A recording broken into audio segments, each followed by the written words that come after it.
अस्सलाम वालेकुम एवरीवन, मैं हूं शाम भल्ली। उम्मीद है आप सब खैरियत से होंगे। अमेरिका दुनिया के चंद उन तरक्की याफ्ता ममालिक में शामिल है जहां पे कम आमदनी रखने वाले लोग यानी जो लो इनकम वाले अफराद होते हैं उनकी गवर्नमेंट की तरफ से, हुकूमत की तरफ से मदद की जाती है। और ये मदद जो है ये मुख्तलिफ मद में की जाती है, यानी मुख्तलिफ तरीक़ों से ये मदद की जाती है। एक अंदाजे के मुताबिक तकरीबन 40 मिलियन के करीब जो लोग हैं अमेरिका में वो गुर्बत की सतह पर ज़िंदगी बसर कर रहे हैं। तो इससे इस बात का भी अंदाज़ा लगाया जा सकता है कि अमेरिका में रहने का ये मतलब नहीं कि अमेरिका में मौजूद हर शख्स जो है वो बड़ी कंफर्टेबल और बड़ी आसाइश वाली ज़िंदगी गुजार रहा है। लगभग इतनी तादाद के करीब लोग, ये तादाद ऊपर नीचे होती रहती है, लेकिन कहना चाहिए कि 35 मिलियन से लेके 45-50 मिलियन के दरमियान जो है ये गुर्बत की सतह पर ज़िंदगी बसर कर रही है। तो मुख्तलिफ़ तरीक़ों पे अब बात करते हैं कि कौन से मुख्तलिफ़ तरीक़े हैं जिनकी बिना पे हुकूमत जो है वो कम आमदन रखने वाले लोगों की मदद करती है। यहाँ पे सबसे पहला तरीका तो जनाब फूड स्टैम्प्स की सूरत में मौजूद है यहाँ पे, यानी इसको फूड स्टैम्प्स कहते हैं कि जो भी इस कैटेगरी में फॉल करता है, जो भी कम आमदन रखने वाली फैमिली या रखने वाले अफराद के ज़ुमरे में आते हैं, तो उनको फूड स्टैम्प्स की मद में जो उनकी मदद की जाती है। फूड स्टैम्प्स का मतलब ये है कि उनको वोचर मुहैया किए जाते हैं और वो वोचर जो हैं वो लेके तो अपनी जो महीने की जो ग्रोसरी है, घर के जो राशन का इंतज़ाम है वो कर लेते हैं वो, ठीक है। तो अब इसमें मुख्तलिफ़ किस्म की कैटेगरीज़ आगे से फॉल करती हैं। नंबर 1 कि किस रियासत में वो रह रहे हैं। हर रियासत का थोड़ा सा प्रोसेस मुख्तलिफ होता है कि कुछ रियासतें जो है वो ज़्यादा महंगी हैं रहने के लिहाज से, खाने पीने के लिहाज से, कुछ रियासतें थोड़ी सस्ती हैं, लेकिन एवरेज तकरीबन 100 से 200 डॉलर पर पर्सन, यानी एक बंदे को 100 से 200 डॉलर जो हैं वो इस मद में, उसके दरमियान 100 से 200 डॉलर के दरमियान जो है वो हुकूमत की तरफ से वोचर की सूरत में मिलते हैं। वो वोचर लेके जाएंगे किसी भी जो है वो ग्रोसरी स्टोर पे, वहाँ से जाके अपने राशन का, अपने खाने पीने की, जो घर के खाने पीने की उनकी जो चीज़ें हैं वो ख़रीद सकते हैं। और इसके अंदर भी मुख्तलिफ उनकी शराइत हैं। जैसे मिसाल के तौर पे मैं एक मिसाल बयान कर रहा हूँ कि मुख्तलिफ़ रियासतों का मैंने बताया कि मुख्तलिफ़ सिस्टम है उनकी, जो है रियासत का जो गुर्बत का सतह है या उनकी जो महंगाई की सतह है उसके ऊपर ये डिपेंड करता है। लेकिन एवरेज जो अगर किसी घर में 4 लोग रह रहे हैं और उनका एक कमाने वाला शख्स है, या अगर 2 भी कमा रहे हैं फॉर एग्ज़ाम्पल, और उनकी जो मजमूई तौर पे या उस अकेले बंदे की जो तनख्वाह है वो साल की जो है वो, अब मैं अगर वैसे वर्जीनिया की मिसाल दूं तो वर्जीनिया में अगर सालाना आपकी 40,000 डॉलर से कम है तनख्वाह, तो उसका लेवल जो आपका उतना है, तो आप उस कैटेगरी में आ जाते हैं कि आपको जो है वो फूड स्टैम्प्स मिले हुकूमत की तरफ से, जिसकी बिना पे आप अपना जो राशन पानी का इंतज़ाम है वो कर सकें हुकूमत से मदद लेके। और आपका जो बैंक बैलेंस है वो भी इतना नहीं होना चाहिए। ये ना हो कि आपने बहुत ज़्यादा पैसे जो हैं वो जमा कर रखे हों अपने अकाउंट्स में और आपका हुकूमत को ये बता रहे हों कि जनाब हमारे पास तो वो गुजारा ही नहीं हमारा और हमारी आमदन बहुत कम है। तो वो सारा आपका रिकॉर्ड चेक करते हैं, उसके बाद आपको जो है वो इसके अंदर वो गिनते हैं और आपको फूड स्टैम्प्स की मद में वोचर देते हैं ताकि आप अपना राशन का इंतज़ाम कर सकें। और इसकी बिना पे जनाब आप सिर्फ अपने जो ज़रूरी राशन है आपके खाने पीने का उसका इंतज़ाम ही कर सकते हैं। आपने सिगरेट, शराब और इस तरह की याशियाँ जो है वो नहीं कर सकते। तो एक तो ये तरीका हो गया। उसके बाद जो आपकी हेल्थ इंश्योरेंस है यहाँ पे, वो भी आपको मेडिकेयर एंड मेडिकेड, ये 2 वफाकी और रियासती सतह पे ये प्रोग्राम है। और इसके तहत भी जो मज़दूर लोग हैं, जो अंधे हैं, देख नहीं सकते, या जो मज़दूर हैं इस हद तक के जो काम नहीं कर सकते, या जो 65 साल से ऊपर हैं, उनके लिए तो ये प्रोग्राम काम कर ही रहे हैं। लेकिन जो गुर्बत की सतह पे आ जाते हैं लोग जिनकी आमदन कम है, और वो भी इन मुख्तलिफ़ प्रोग्रामों के तहत जो है वो हेल्थ यानी सेहत की जो इंश्योरेंस है हुकूमत की तरफ से उसमें मदद लेते हैं और उनको यहाँ तो ये इंश्योरेंस जो है ये बिल्कुल मुफ्त मिल जाती है, इलाज मुआवजा उनका बिल्कुल मुफ्त हो जाता है।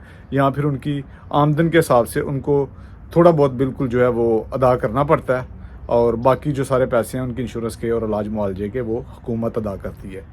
और ये तो हेल्थ इंश्योरेंस की बात हो गई। इसके बाद एक और कैटेगरी आ गई यानी free school, free education. Education यानी तालीम तो यहाँ पे वैसे ही पब्लिक स्कूल्स वगैरह में वो फ्री है स्कूलों में, लेकिन बाज़ औक़ात आपको स्कूल से पहले अगर डे केयर में हेल्प चाहिए हो, आपने डे केयर में आपका बच्चा जो है उसको आपने करना हो कि आपकी ऐसी मजबूरी है, तो वहाँ पे भी हुकूमत जो है वो मदद करती है अगर आपकी इनकम कम है और आपकी इसमें भी मदद करेगी। और फिर स्कूलों में एक प्रोग्राम है जिसमें कि खाना जो है वो मुफ्त दिया जाता है कम आमदन जिन घरों की होती है उनके बच्चों को, तो उसमें भी आपको अप्लाई करना पड़ता है।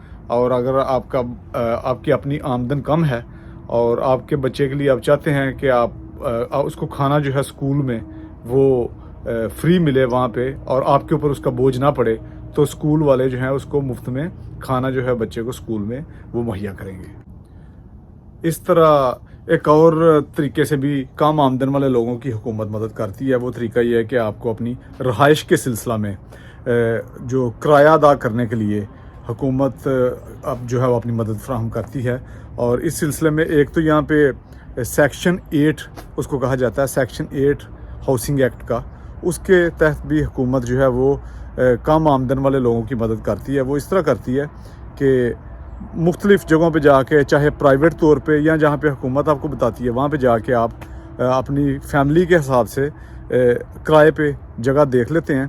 तो उस किराए के बाद हुकूमत जो है वो आपकी जितनी भी आमदनी हो रही है उस हिसाब से आपको अदा करेगी। यानी आपको अपनी जो आपकी आमदन है उसका तकरीबन 30 से 35% हिस्सा जो है वो अदा करना पड़ेगा। किराए की बाकी रकम जो है वो हुकूमत अदा करेगी। सिर्फ अपनी आमदनी का 30 से 35% जो है वो आपको देना पड़ेगा। जैसे मिसाल के तौर पे अगर $2000 महीने की आपके घर की इनकम है तो उसमें गालिबन ये बनता है कोई $600-700 के करीब वो आप देंगे और घर का किराया चाहे $2000 क्यों ना हो तो बाकी किराया जो है वो हुकूमत अदा करेगी। तो इस मद में भी जो हुकूमत है वो यहाँ पे मदद करती है कि रहाइश के सिलसिले में भी आपको ज़्यादा मसला ना हो। और इसके अलावा बाज़ सूरतों में हुकूमत आपका सारा किराया भी अदा कर देती है। वो फिर हुकूमत के बाज़ जगह पे लो इनकम वाले लोगों के जो अपार्टमेंट्स या फ्लैट्स वगैरह होते हैं वहाँ पे जाके आपको रहना पड़ता है। अगर आप ज़्यादा आपके बुरे हालात हैं तो आपकी आमदन के हिसाब से आप उसको एडजस्ट नहीं कर सकते, तो जितना भी आप आसानी से उस मद में दे सकते हैं उस परसेंटेज के हिसाब से बाकी हुकूमत आपकी मदद करेगी।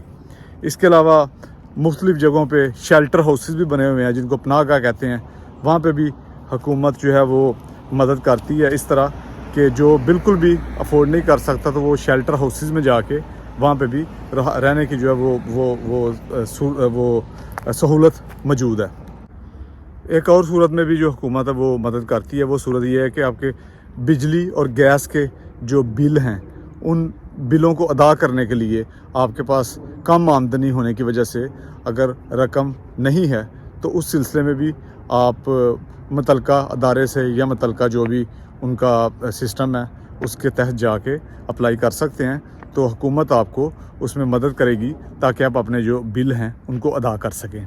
इस तरह एक और सहूलत इंटरनेट की सहूलत वो भी यहाँ पे कम आमदन वाले लोगों के लिए उनको मुफ्त दी जाती है। गालिबन $30 के करीब अगर आप कोई पैकेज लेते हैं जिसमें आपको इंटरनेट मिल रहा है तो वो $30 के करीब गालिबन हुकूमत जो है वो अदा करेगी और उस सूरत में आपको इंटरनेट की सहूलत जो है वो मुफ्त मिल जाती है। एक और सूरत में भी हुकूमत मदद करती है, वो मदद आर्जी तौर पे होती है। यानी कि जो लोग आर्जी तौर पे किसी वजह से अपनी नौकरी ना कर रहे हों और कुछ मुद्दत के लिए उनको हुकूमती मदद की ज़रूरत हो, तो उस सूरत में एक तो उसको कहते हैं कैश असिस्टेंस, यानी कि कैश की सूरत में हुकूमत आपकी मदद करती है और कुछ मुद्दत तक के लिए वो मदद होती है। वो बयान कर दिया जाता है कि कितनी मुद्दत के लिए ये मदद मिलेगी और आपको आर्जी तौर पे वो نقد کی صورت میں وہ کیش جو ہے وہ اس کی صورت میں مدد کی جاتی ہے، اور جب وہ مدت پوری ہو جاتی ہے تو اس کے بعد پھر آپ کی مدد وہ والی جو ہے وہ ختم ہو جاتی ہے، کیونکہ یہ عارضی مدد کے زمرے میں آتی ہے۔ تو یہ جناب آج میں نے مختصر طور پہ بتانا تھا کہ امریکہ میں جو کم آمدن رکھنے والے لوگ ہیں ان کی حکومت کیسے مختلف طریقوں سے مدد کرتی ہے، اور اس بات کو یقینی بنایا جاتا ہے کہ محض بھوکا ہونے کی وجہ سے، یا محض روٹی نہ ہونے کی وجہ سے، یا محض پیٹ بھرا نہ ہونے کی وجہ سے کوئی خودکشی نہ کرے۔ اور یہی آج کے ولاگ میں میرا مین مقصد تھا کہ میں بتاؤں یہاں پہ کیسے مختلف طریقوں سے جو غریب لوگ ہیں ان کی حکومتی سطح پہ مدد کی جاتی ہے۔ اگر آپ کو میرا ولاگ پسند آئے تو لائک اور سبسکرائب کیجیے گا۔ آج کے ولاگ میں اتنا ہی، انشاءاللہ اگلے ولاگ میں کسی اور موضوع پہ بات ہوگی۔ تب تک کے لیے اجازت دیجیے، اللہ حافظ۔